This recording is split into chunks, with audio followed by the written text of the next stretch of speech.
주보를 한번 보시고요. 주일 예배 밑에 보시면 믿음의 톱으로 잘라보십시오 라는 글이 있습니다.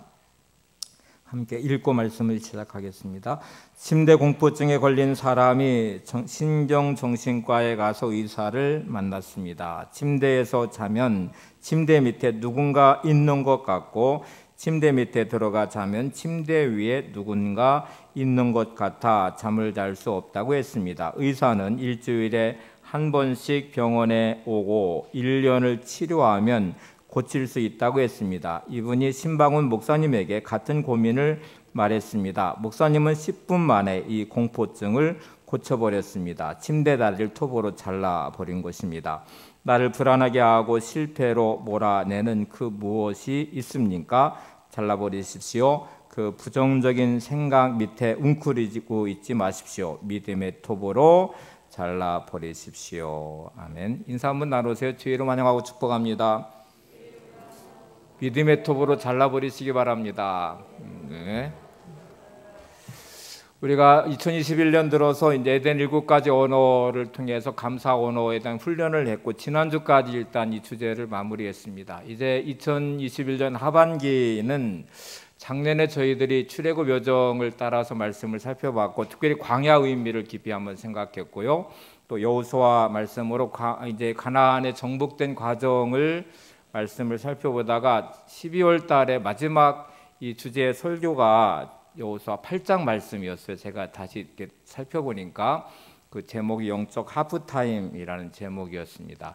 이제 저희들이 6월 달을 보내는 이게 이제 중간 시점이잖아요. 마치 전반전을 마무리하고 후반전을 준비해야 되는 경기와 같이 우리 인생의 남은 2021년 이 후반전 하반기를 준비하는 6월 달이 되기를 소망하면서 이제 7월 첫째 주가 맥주감사주일이어서 감사설교를 한 번 더 하고 7월 달부터 여호수아 9장부터 마지막까지 살펴보려고 그래요. 그래서 6월 달은 이거를 준비하면서 우리의 인생을 좀 이렇게 다시 긴 호흡으로 하프타임의 시간을 가져볼 생각으로요. 다시 돌이켜서 오늘 민수기 11장 말씀이죠. 다음 주 신명기의 말씀으로 이 고독과 외로움의 차이에 대한 말씀을 드리고, 그 다음에 모세의 마지막 죽음의 장면 좀 살펴보고, 다시 여호수아 8장에 대한 말씀을 좀 되새김질 해보면서 6월달 마무리하고 7월달을 시작해 보려고 합니다. 자, 오늘 우리가 중요한 이유는 이 민수기 11장에 낯선 곳에서라는 제목과 이 두 지명이 나왔어요. 이 디베라라는 곳하고 기브르 핫다와라는 곳인데, 이 두 장소는 사건과 연결돼서 붙여진 이름입니다. 이 디베라라는 불사름이라는 뜻을 가지고 있고, 디베라 핫다와는 탐욕의 무덤이라는 뜻을 가지고 있어요.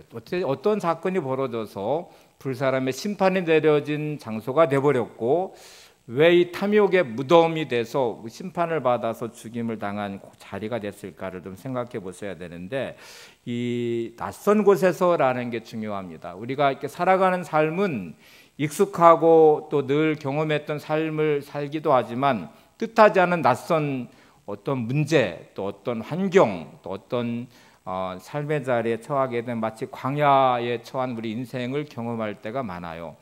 이 낯선 곳은 우리의 민낯을 드러내는 곳이기도 하고, 어떤 사람은 이 낯선 곳 생경한 삶의 환경과 문제 앞에서 자신을 성찰하고 인생의 이 터닝 포인트, 전환점을 삼는 분들이 계세요. 마치 실패를 경험할 때에 정말 뜻하지 않는 이 자기의 찾아온 실패나 질병이든지 또 어떤 문제 앞에서 너무 놀라기도 하고 충격받기도 하고 고통과 고난을 겪어내면서, 어떤 사람은 이런 모든 과정을 믿음의 발판을 통해서 도약하는 시작과 전환점을 삼기도 해요.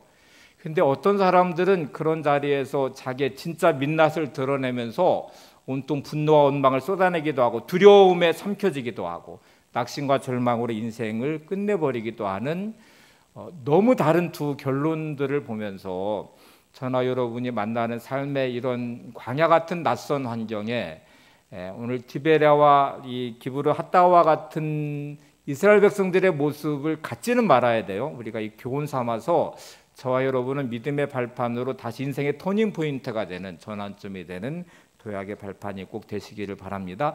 6월달이 그런 한 달이 되기를 소망합니다. 자, 이제 여러분이 만나는 낯선 환경과 또 이 감정들과 또 관계하는 어떤 것이 딱 부딪히면 이제 그때 진짜 내 모습이 드러나게 돼요. 좀 전에 말씀드린 것처럼 어떤 분들은 그렇게 만나는 뜻밖의 상황과 환경 안에서 무릎 꿇습니다. 그래서 기도하면서 자신을 깊이 성찰하고 마치 믿음의 매듭을 대나무에 매듭을 짓듯이 지어서 다시 이렇게 더 큰 성장과 도약의 발판으로 삼는 분들이 계세요. 이거는 정말 좋은 모습이죠. 그런데 어떤 분들은 겉으로는 이제 포장되어 있는 자기의 모습에 평상시에는 저분은 몇십 년 믿은 믿음이 참 좋은 분이야. 저분은 직분이 장로님이시고 또 뭐 권사님, 집사님이시고 목사님이시니까 진짜 믿음이 좋은 것 같아. 그랬었어요.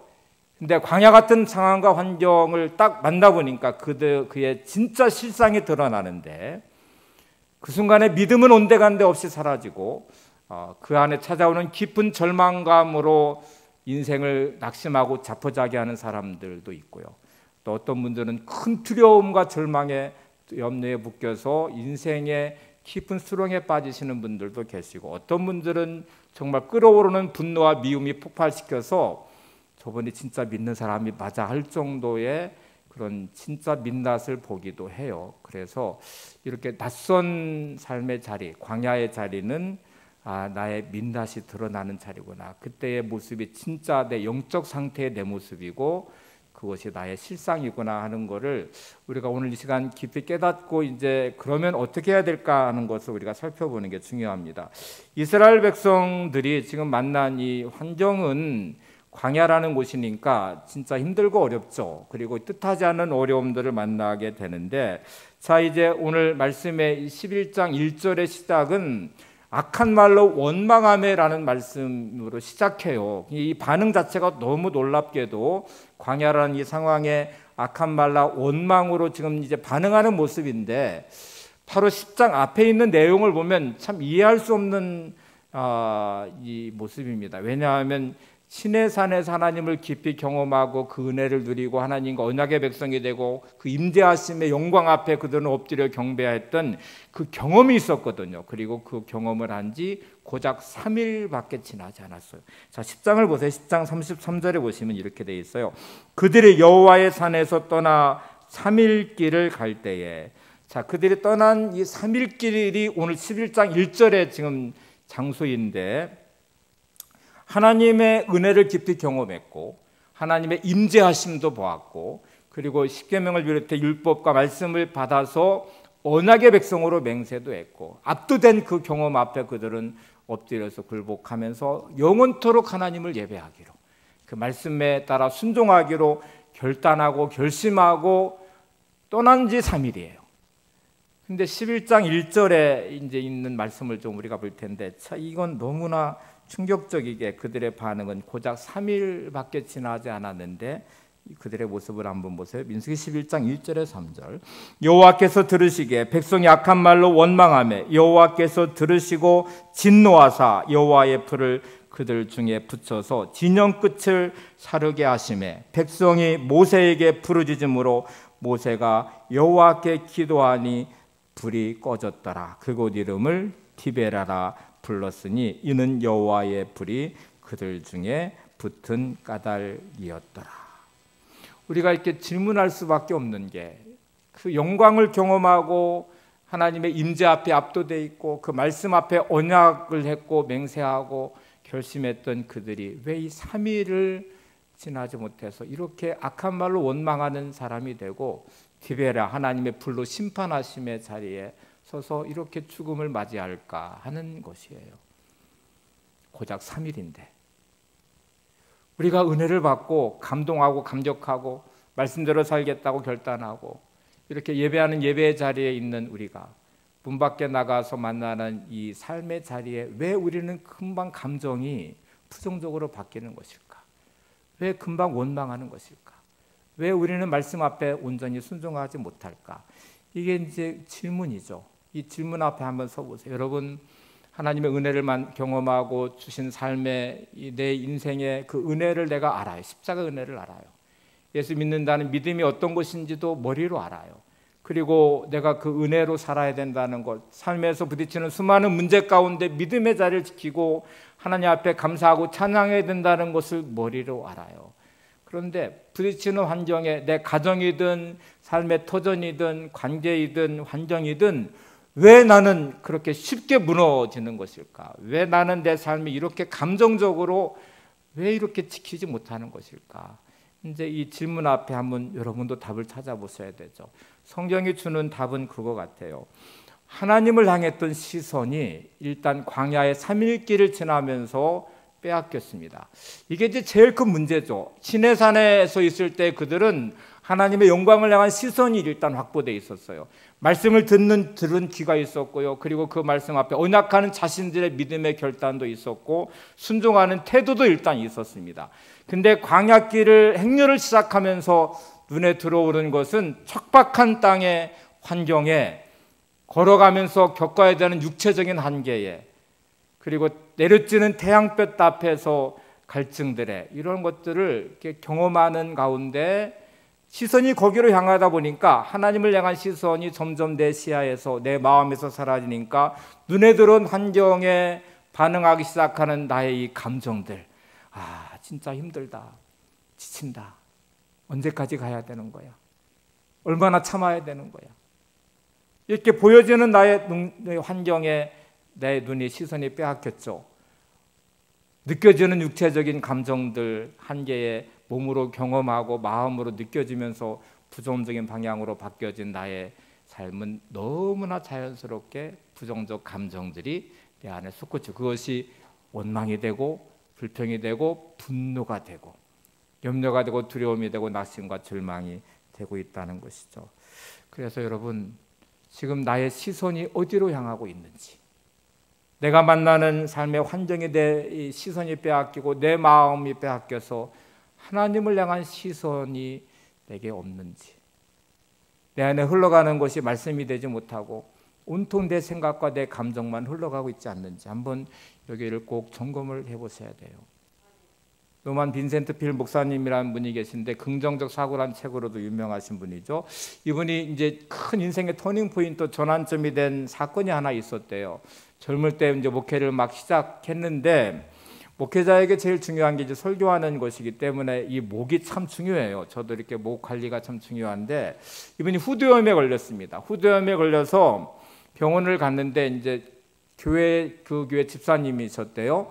병원에 가서 후두염이 걸린 상태에 목이 부어오르고 근데 이제 목사님 얼굴에 근심이 가득하니까 집사님 되는 의사 선생님이 목사님 무슨 걱정이 그렇게 많으세요? 그래서 제가 이 후두염에 걸리고 보니까 설교가 걱정이죠. 목 상태가 이러니 제가 어떻게 설교를 하겠어요? 그래서 빨리 목이 나아야 될 것 같고 설교가 참 걱정입니다. 그랬더니 이분의 한마디의 말이 어마어마한 충격으로 다가왔고 이 목사님의 이제 인생의 터닝 포인트가 됐대, 전환점이 됐는데 집사님이 이렇게 말했습니다. 설교한다는 것은 하나님께 집중하고 또 하나님의 말씀을 대언하는 것이잖아요. 근데 이제 목사님은 지금 설교하는 것에 대한 걱정이 많았는데 집사님의 말이 이거였어요. 목사님, 설교 준비하고 설교를 전하는데 집중하지 마시고 하나님께 집중하십시오. 하나님께 집중해야 되지 않아요? 이렇게 말을 했어요. 자, 이제 중요한 본질이 뭔지 보세요. 목사님은 지금 모든 환경과 목 상태에도 불구하고 시선이 하나님께 집중해야 되죠. 하나님께 집중, 하나님이 주시는 말씀을 대언하는 것이니까 하나님께 집중하는 게 중요한데, 자, 우리가 어디서 무너지는지를 잘 보세요. 우리가 만나는 수많은 문제들, 환경들은 하나님의 주권과 섭리 아래 있음을 우리가 믿어요. 믿는데 왜 내 시선이 거기에 빼앗기고 왜 내 감정이 거기에 몰입되어 있고 하나님을 향한 시선이 사라져버린 것인가요? 왜 그곳에 말씀은 작동하지 않는 것인가요? 왜 내 삶에 거기는 믿음이 실종되어 버린 것인가요? 여러분 진짜 힘들고 어려우시죠. 또 때로는 감당할 수 없을 만큼 무거운 짐이기도 하죠. 부정적 상황과 환경과 관계들이 내 마음을 힘들게 하죠. 그런데 답은 하나님께 있습니다. 하나님께 집중하셔야 됩니다. 하나님에 대한 시선을 빼앗기지 마셔야 돼요. 이거를 빼앗기고 나면 불평과 원망에 답이 없어요. 여러분, 내가 머리 싸매고 고민해서 문제가 풀어지고 그것이 답이 있다고 생각하면 100번 1000번 해야 되죠. 환경에 집중해 시선을 거기다 집중하고 내 감정에 집중해서 그렇게 풀어내면 풀릴 거야, 이렇게 말하면 그렇게 해야 되죠. 근데 오늘 광야에서 이스라엘 백성의 악한 말의 원망의 결론은 디베라, 불사람의 심판이었지 문제 해결이 아니었어요. 신앙생활을 10년, 20년, 30년을 하고 직분이 뭐 장로, 권사, 집사, 목사이면 뭐예요? 그 자리가 믿음의 자리라고 확신하십니까? 내가 불평과 원망을 막 쏟아낼 때 이게 믿음의 자리야, 내 신앙의 결과야, 이게 하나님 보시고 기뻐하시고 이게 인생의 답일 거야, 확신하시면 그렇게 해야 되죠. 여러분, 두려워하고 염려하는 자리가 여러분의 신앙의 믿음의 자리가 맞습니까? 내가 분노하고 화를 내는 자리가 하나님 보실 때도 야 맞아, 그게 정답이야, 거기에 답이 있어, 그렇게 해서 답을 얻으십니까? 우리는 알잖아요. 믿음의 자리가 어떤 자리인지, 하나님이 원하시는 곳이 어떤 곳인지를 알아요. 그래서 우리가 이 믿음의 자리를 지켜내는 게 중요하고, 하나님을 향한 시선을 절대로 빼앗기지 않는 것이 중요하고, 인생에 굳게 서는 것이 중요해요. 묵상이라는 말이 소가 되새김질한다는 의미가 들어있어요. 이게 소는 여러분 위가 2개여서요, 막 일단 풀을 막 뜯어서 먹어서 한쪽 위에 저장을 해요. 그리고 가만히 있을 때는 그 풀을 다시 꺼내서 다시 씹어요. 되새김질해서 다른 위로 넘겨서 소화를 시켜요. 우리가 말씀을 읽고 듣는 것은 그렇게 끝나시면 안 돼요. 묵상한다는 말은 끝없이 되새김질하는 거예요. 그래서 내 이 몸에 피와 살이 되는 영양분이 되는 것이고 능력이 돼야 되거든요. 우리의 삶의 자리에 만나는 수없는 환경들, 내 시선을 빼앗기는 자리, 인생의 광야를 만나는 인생의 무거운 짐으로 느껴지고 답답한 현실, 관계 안에 얽히면서 생기는 부정적 감정과 나의 온통 끓어오르는 모든 생각들 속에서 말씀은 묵상돼야 됩니다. 말씀은 되새김질돼야 돼요. 그리고 그곳에 하나님을 향한 시선을 확보하고 믿음의 자리를 굳게 지켜내셔야 돼요. 그것이 예배이기도 하죠. 예배는 우리의 시선을 하나님을 향하고 우리의 마음이 하나님을 향하고 그리고 주신 은혜를 따라서 우리의 삶을 세워가는 자리이잖아요. 인생에는 잊어도 되는 것과 잊으면 절대로 안 되는 것이 있어요. 한번 잘 생각해 보세요. 내 삶에 잊어도 되는 것들이 있어요. 여러분에 있는 부정적 감정들, 관계 안에 얽혀 있는 미움과 원망과 분노의 감정들, 이건 왜 내 마음 깊이 새겨져서 잊혀지지 않는 것일까? 이건 잊어져야 되거든요. 잊어져야 시작을 할 수 있고 새로워질 수 있고 출발이 되는데, 이게 지옥불같이 디베라같이 나를 불태워버리고 지옥으로 만들어 가는데 왜 이게 나에게 잊혀지지 않을까? 하나님의 은혜는 절대로 잊어지면 안 되죠. 잊히면 안 되죠. 말씀은 내 마음 깊이 새겨져야 되죠. 근데 정말 잊혀지지 않고 잊으면 안 되고 마음 깊이 새겨져야 될 것들은 왜 내 인생에서 그렇게 쉽게 잊혀지는 것일까? 우리의 본성과 다르지 않아요. 여러분, 우리의 본성에 이기심이라는 본성이 들어있고요, 이 이기심은 내 중심적인 사고가 들어있어요. 그러면 이거는 너무 자력을 형성해서요, 너무 자연스럽게 우리의 삶을 끌어당겨요. 그래서 나쁜 일들, 나쁜 감정들은 빨리빨리 없어지면 좋겠는데 이 본성과 딱 들어맞아서 마치 자석이 끌어당기듯 끌어당겨서 너무나 자연스럽게 내 마음 깊이 새겨놓고 이게 나의 습관이 돼버려요. 좋은 일, 감사한 것, 하나님을 찬양하는 것들은 일단 이기적인 내 마음의 본성과는 안 맞아요.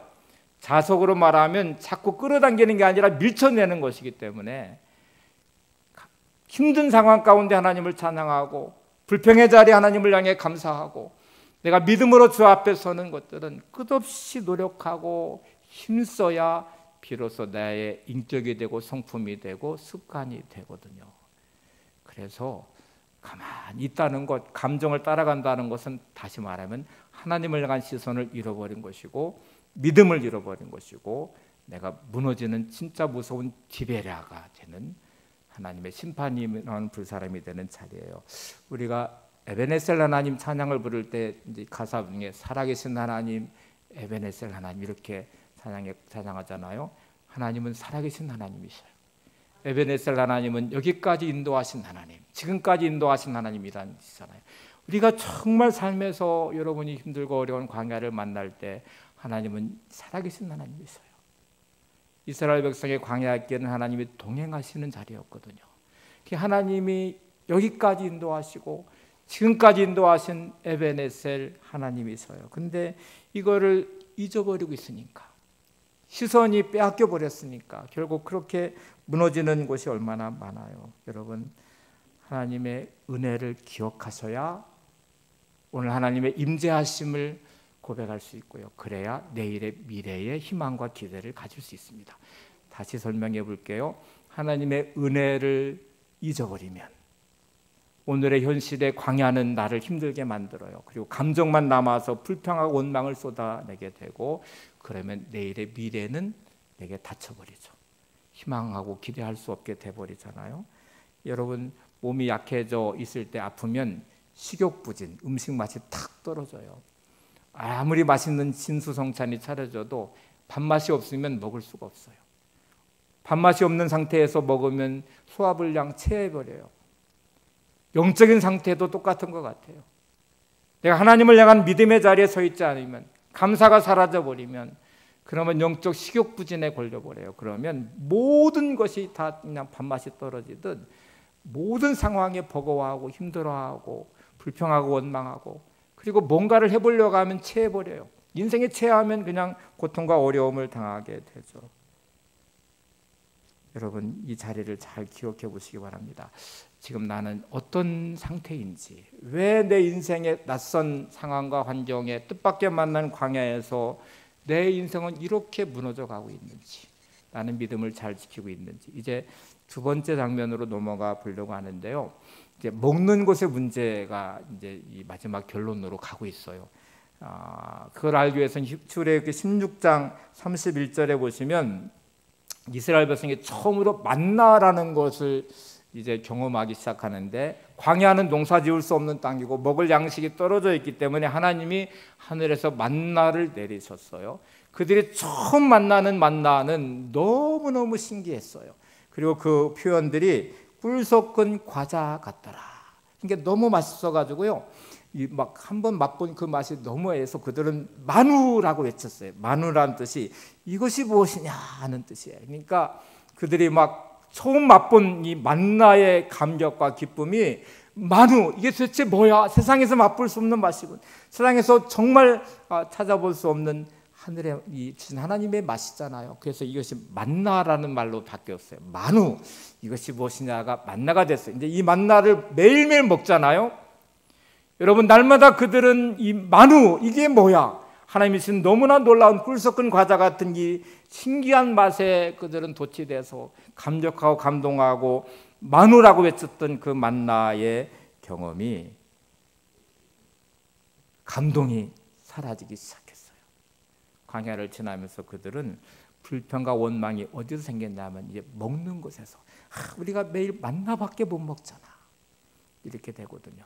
근데 하나님이 그거를 아시기 때문에 바로 31절 뒤에 32절에 야, 이 만나를 언약궤 법궤 안에 넣어서 간직을 해라. 그리고 기억을 해라. 잊지 말아라. 너희 후손들에게 전해줘라. 너희들이 광야에서 어떻게 살고 있었는지, 하나님이 어떻게 너희들의 일용할 양식을 공급해 줬는지, 마누라고 말한 이것이 무엇이냐는 그 감동과 감격의 그 기억을 잊지 말고 너희들 살아야 된다. 그리고 이거를 너희 후손들에게 전해줘야 된다. 근데 어느 순간부터 만나의 감격은 사라졌습니다. 우리의 삶에 은혜 받았을 때 그 감동을 한번 생각해 보세요. 진짜 힘들고 어려웠을 때에도, 내가 가진 거 없을 때도 그 은혜 하나만으로도 너무 좋았어요. 너무 감동했어요. 주님의 십자가의 은혜가 너무 커서 구원받음에 대한 감격과 기쁨으로 춤추듯이 하나님을 찬양했던 시간들이에요. 근데 어느 순간부터 이 감동과 감격은 사라지고 현실만 눈에 들어오고, 답답한 현실 앞에 불평이 시작되고 원망이 시작됐어요. 환경은 예전보다 좋아졌어도, 내 삶에 대한 예전보다 훨씬 더 형편이 좋아지고 환경이 좋아졌어도 여전히 내 마음에는 만족할 줄 모르는 원망과 불평이 있습니다. 이스라엘 백성들은 불평이 자리 잡았어요. 그의 시작점은 탐욕으로부터 시작됐대요. 민수기 11장 4절을 보세요. 자, 디베라의 심판이 경험된 다음에 바로 4절은 이렇게 또 말씀합니다. 그들 중에 섞여 사는 다른 인종들이 탐욕을 품으매. 여러분, 탐욕은 감사가 사라진 자리에 찾아옵니다.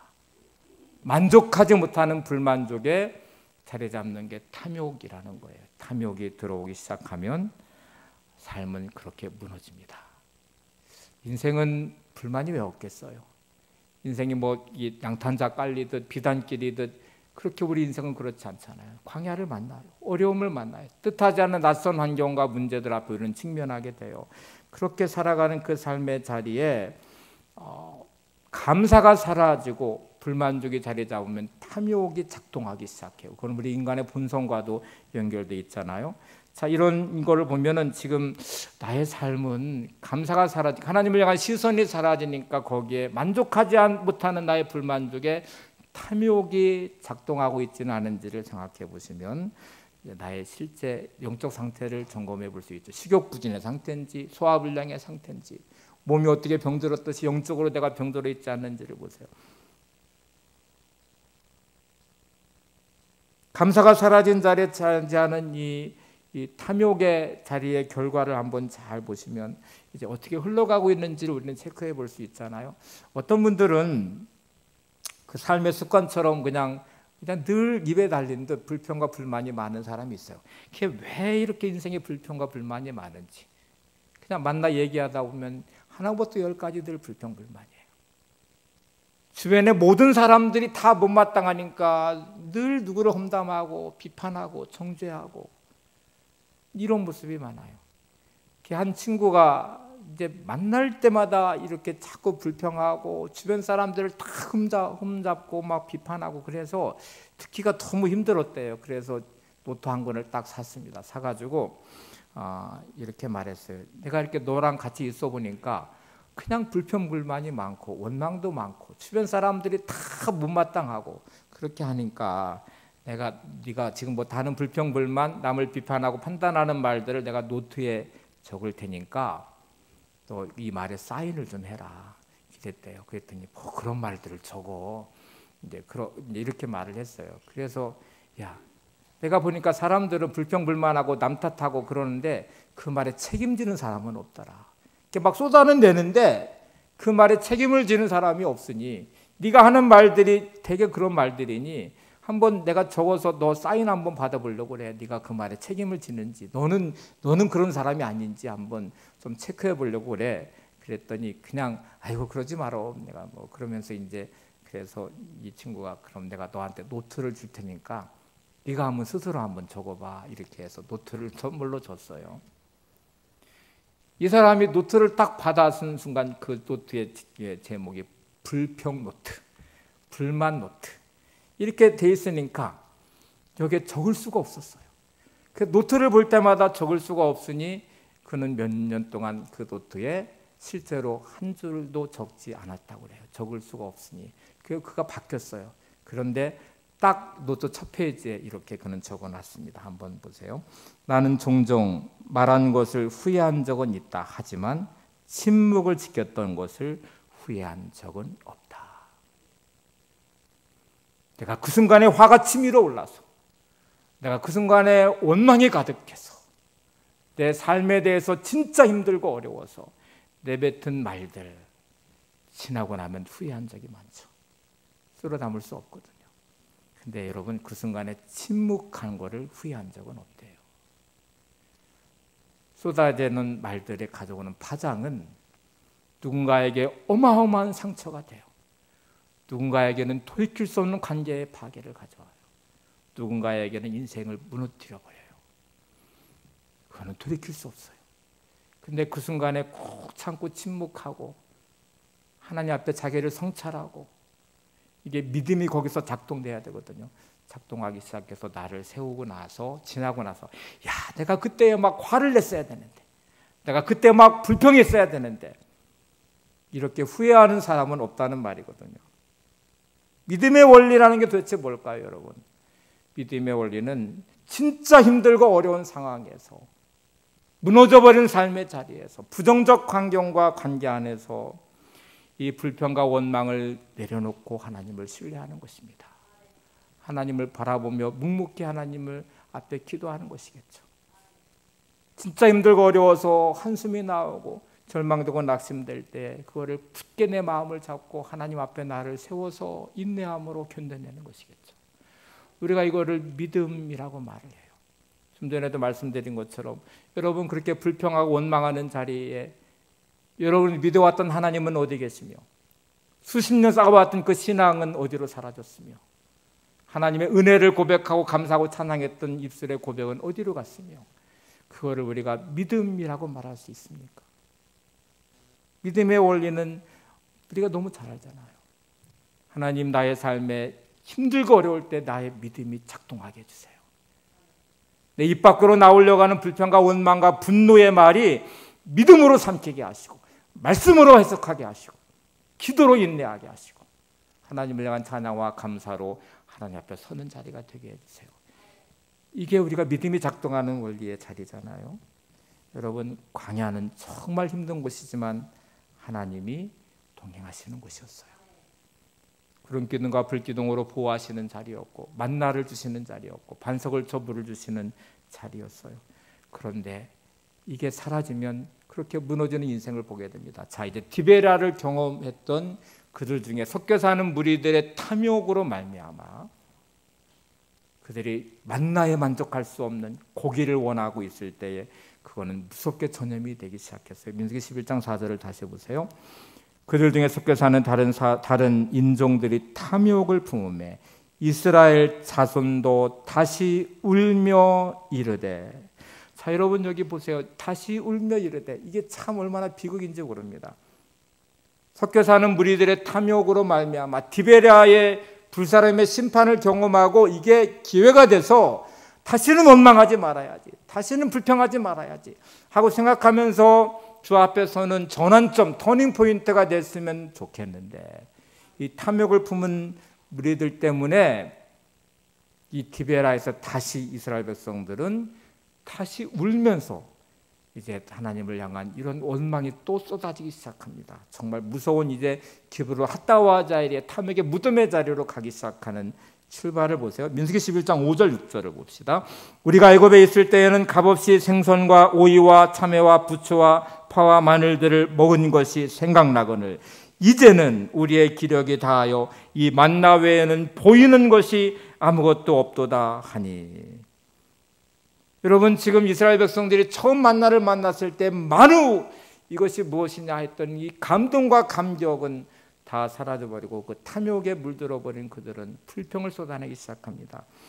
우리는 만나 외에는 먹을 것이 없다 하고 말하면서 거기 등장하는 것을 보세요. 생선과 오이와 참외와 부추와 파와 마늘을 먹은 게 생각난다. 애굽에서 먹었던 게 생각난다. 근데 지금 이 광야에서는 만나 외에는 먹을 게 없다. 만나로 감동하고 감격했던 그들은 어디로 가 있고 지금 온통 불만. 하나님이 주신 은혜로 내가 오늘도 살고 있는데 그 은혜는 순식간에 사라져버리고 너무 당연하고 탐욕이 나를 사로잡으면서 또다시 불평과 원망이 쏟아지는 나의 모습, 현실에 만족하지 못하는 모습, 불평하는 모습을 우리가 보고 있죠. 자, 여기에 섞여 사는 무리들의 탐욕으로 시작된 이 자리를 한번 잘 생각해 보세요. 어느 순간부터 내가 무너지면 내 주변이 무너질 거예요. 어느 순간부터 내 주변 사람들의 무너짐이 나의 인생의 무너짐이 될 거예요. 한번 잘 보시면 불평이 진짜 많은 사람들 옆에 있으면 그게 가족이든 성도이든 그냥 가깝게 지내는 사람이에요. 근데 그 사람을 내가 바꿀 능력이 없으면 진짜 기도 많이 하셔야 돼요. 그 불평과 원망이 전염이 돼서 오늘 나에게까지 와요. 그래서 오늘 이 말씀이 또다시 울며 이르되 이스라엘 자손들로 전염된 상태를 봅니다. 오케스트라를 보시면 악기들을 연주 시작하기 전에 뭘 튜닝이라는 걸 먼저 하죠. 조율해서요. 음을 다 맞춘 상태에서 연주가 시작이 돼야 하모니가 아름다운 곡이 연주가 돼요. 근데 만약에 튜닝되지 않은, 조율되지 않은 악기가 그 안에 들어있어요. 그러면 연주가 시작되면 이 불협화음이 이 곡 전체를 다 망가뜨려요. 영적으로 조율되지 않는 나는 우리 가정을 무너뜨려요. 영적으로 조율되지 않는, 튜닝되지 않는, 하나님 말씀에 맞춰지지 않는 나의 모습은 교회 공동체를 무너뜨리게 돼요. 교회 안에서 불평과 원망이 많은 사람들을 한번 유심히 잘 보세요. 그 사람들이 정말 헌신하면서 충성하면서 은혜 안에 있는 사람이 과연 그럴 수 있을까? 여러분, 진짜 헌신하고 은혜가 있는 사람은요, 부족함이 보여지는 자리를 자기가 채워요. 문제가 많은 성도들을 자기가 감싸요. 그리고 이해하고 용납하고 그를 위해 중보 기도를 할 거예요. 헌신이 없는 사람이, 충성이 없는 사람이, 은혜가 없는 사람이 결국 조율되지 않는 악기처럼 불효파음을 내는 거예요. 이게 진짜 무서운 거잖아요. 어떤 사람이 음을 내면 진짜 옆에 좋은 파트너 동반자는 그 음에 맞춘 하모니, 화음을 낼 줄 알아요. 그래서 아름다운 하모니가 되게 할 수 있잖아요. 근데 어떤 사람은 자기 소리만 내니까 자꾸 불협화음이 되는 경우도 얼마나 많아요. 자, 이제 중요한 구절을 하나 보려고 하는데요. 우리가 내뱉은 말은 상대방도 듣지만 더 무서운 사실은 하나님이 들으신다는 거예요. 민수기 11장 1절로 가보시겠어요? 이렇게 말합니다. 여호와께서 들으시기에 백성이 악한 말로 원망하며 여호와께서 들으시고. 자, 여러분 좀 보세요. 여호와께서 들으시기에, 지금 듣고 계시는데 어떤 말을 하고 있어요? 악한 말을 했는데 또 하나님이 여호와께서 들으시고, 이렇게 지금 연결되어 있잖아요. 하나님이 들으시는 자리에서 말을 하는데 그 말이 악한 말이었고, 그 악한 말을 또 하나님이 들으시고, 그 다음에 들은 말에 대한 이제 행동을 하나님이 하시는데, 그게 디베라 불사람의 심판인데, 다시 이제 본질로 돌아가 볼게요. 광야는 그러면 불평과 원망을 할 수 있는 자리가 아닌 것인가? 하나님은 그걸 모르실까? 여러분, 하나님도 아세요. 광야가 얼마나 힘든지를 아세요. 광야가 얼마나 척박한지를 아세요. 하나님이 모르시는 게 아니에요. 근데 하나님이 그곳을 인도하셨잖아요. 동행하셨잖아요. 내 형편을 하나님이 모르실 거야. 내가 얼마나 힘들지 모르실 거야. 내가 왜 이렇게 화냈는지 모르실 거야. 아니, 하나님은 아세요. 자, 이제 광야를 한번 볼게요. 신명기 1장 19절에 보시면 하나님이 이렇게 말씀하십니다. 광야가 얼마나 힘든지를 이렇게 말씀하세요. 우리 하나님 여호와께서 우리에게 명령하신 대로 우리가 호렙산을 떠나 너희가 보았던 크고 두려운 광야를 지나. 이 광야가 크고 두려운 광야라는 것 하나님이 아십니다. 다른 구절을 보실래요? 신명기 8장 15절을 보세요. 딸을 인도하여 그 광대하고 위험한 광야 곧 불뱀과 전갈이 있고 물이 없는 간조한 땅을 지나게 하셨으며 또 너를 위하여 단단한 반석에서 물을 내셨으며. 하나님이 인도하시는 그 광야를 이렇게 표현했어요. 그 광대하고 위험한 광야, 또 뭐가 있대요? 불뱀도 있고 전갈도 있고 물이 없는 간조한 땅을 지나가게 하셨대요. 누가 지나가게 하신 거예요? 하나님이 지나가게 하신 거예요. 근데 여러분, 그 광야를 지나면서 하나님은 도대체 무엇을 듣고 싶어 하시고 무엇을 보고 싶어 하시고 무엇을 기대하셨을까요? 진짜 힘들고 어려운 광야, 크고 광대한 두려운 광야, 또 막 불뱀도 있고 위험하고 전갈도 있고 물도 없는 간조한 땅에 인도하시는 하나님은 이거를 원하셨을 거예요. 야, 이 땅을 너가 지나가지만 내가 함께하고 있잖아. 그러니까 너가 불기둥으로 너를 지금 보호하고 있잖아. 내가 너한테 만나를 공급해주고 있잖아. 내가 반석을 쪄서 물을 너한테 주고 있잖아.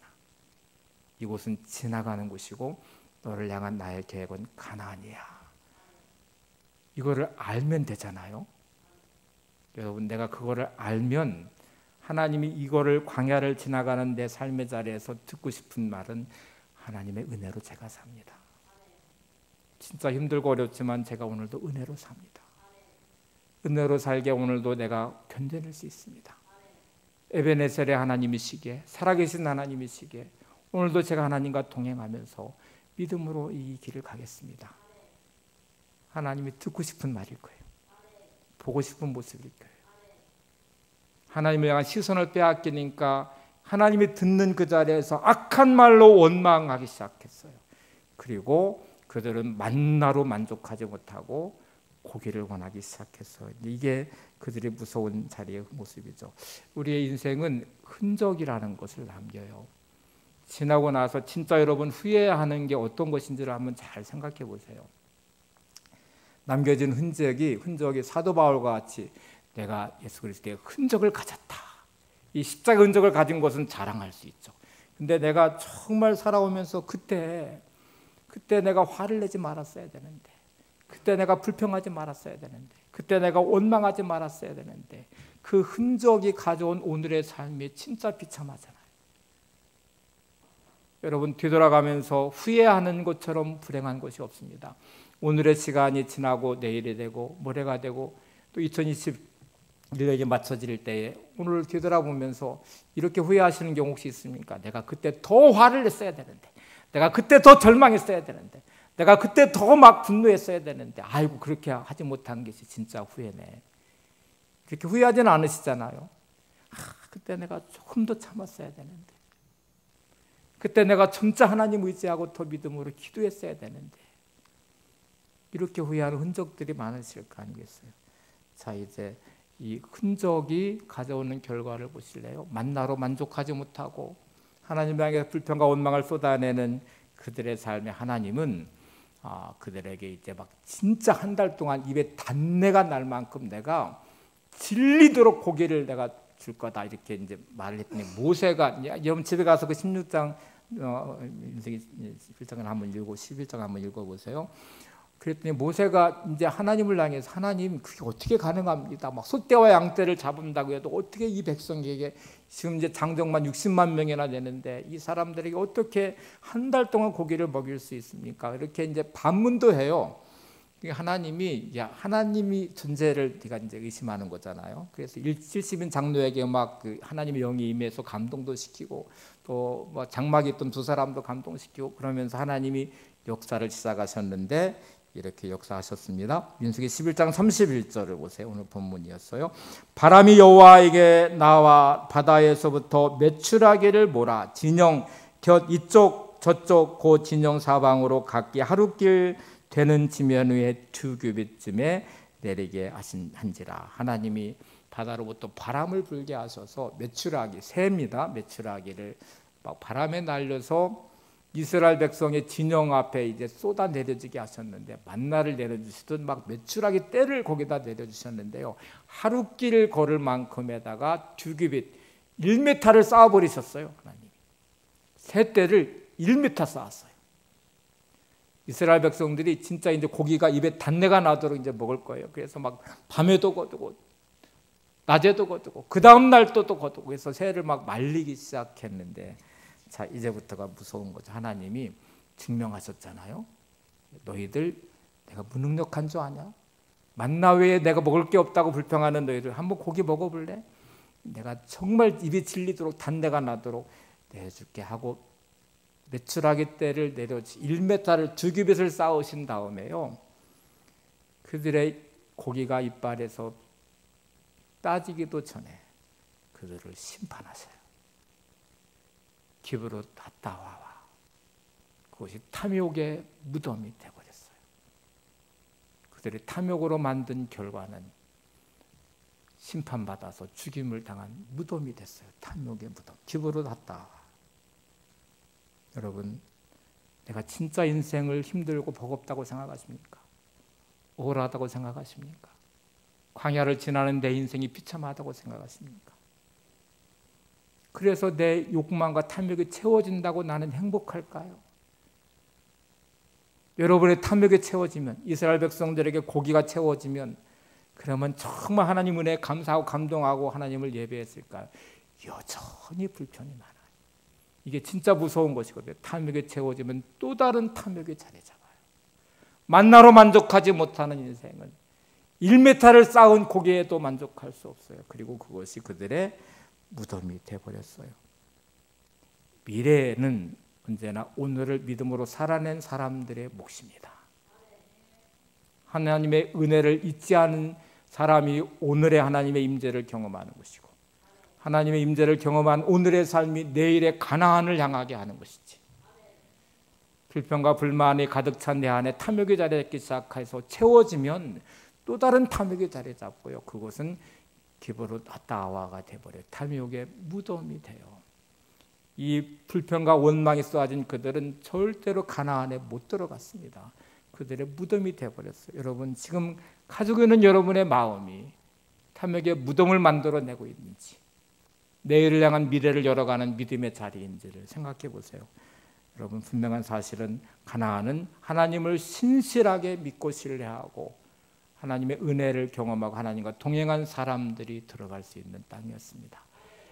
설교를 제가 마치면서 C.S. 루이스의 말을 좀 인용해 보려고 그래요. 한번 화면을 보세요. 같이 한번 보죠. 천국을 향하면 세상을 덤으로 얻을 것입니다. 그러나 세상을 향하면 천국도 세상도 잃을 것입니다. 천국에 가기 위해 예수님을 믿는 것이 아닙니다. 예수님을 믿고 사랑하기에 천국은 따라오는 것입니다. 여러분, 하나님을 향한 믿음의 시선을 가지고 가나안을 향한 목적이 분명하고 광야를 지날 때에도 그 믿음의 길을 걸어가시면 여러분, 가나안도 얻고 세상도 얻을 것입니다. 천국을 향하는 믿음의 시선의 발걸음은 천국도 얻지만 세상을 덤으로 얻을 거예요.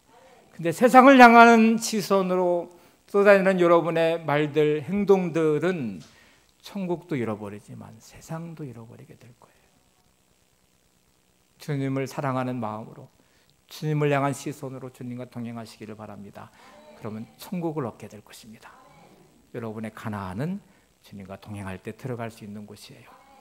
이제 2021년 우리 6월 달을 보내는 첫째 주인데 영적 하프타임의 시간을 꼭 가지시고, 하나님, 내가 지금부터 광야를 지나지만 주님과 동행하겠습니다.